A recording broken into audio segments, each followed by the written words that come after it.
છોટાઉદેપુર નગરપાલિકાના પ્રમુખ પદે બિરાજમાન મંજુલાબેન રાઠવાના અનુસૂચિત જનજાતિના દાખલા મુદ્દે એક મોટો વિવાદ થયો છે। વડોદરાની વિભાગીય વિશ્લેષણ સમિતિએ સઘન તપાસ બાદ તેમના વર્ષ 1999 અને 2000માં ઇસ્યુ કરાયેલા હિન્દુ રાઠવા જાતિના બંને સર્ટિફિકેટ રદ કરવાનો નિર્ણય લેવાયો છે।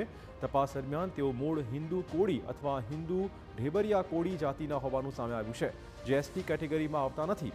તેઓ 2025માં ચૂંટણી લડીને એસટી સ્ત્રી અનામત બેઠક પરથી પ્રમુખ બન્યા હતા। ત્યારે હવે આ મામલે રાજકીય તેમજ વહીવટી વર્તુળોમાં ભારે ચર્ચા થઈ રહી છે।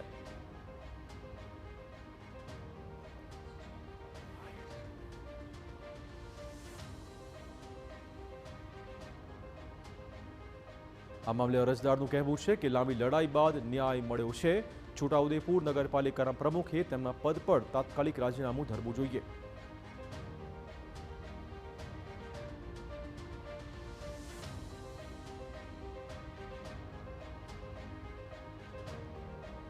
આ વિશે મામલતદારનું કહેવું છે કે વિભાગ ખોટો હોવાથી અમને શંકા હતી, એટલે અમે અરજી કરેલી।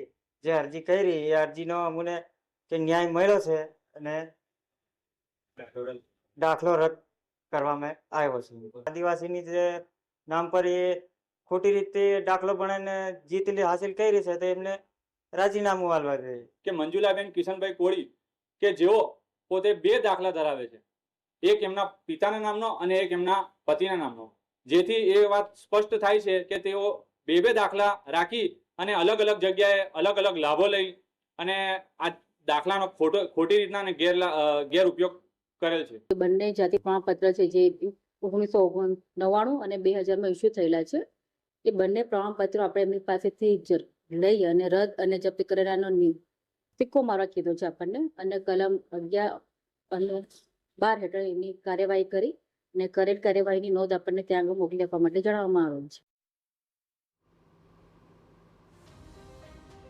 તો પ્રમુખ મંજુલાબેન રાઠવાનો એસટીનો દાખલો રદ કરાયો છે અને હવે તે પોતે પ્રમુખ પદ છોડે, રાજીનામું આપે એ પ્રકારની માંગણી હાલમાં થઈ રહી છે।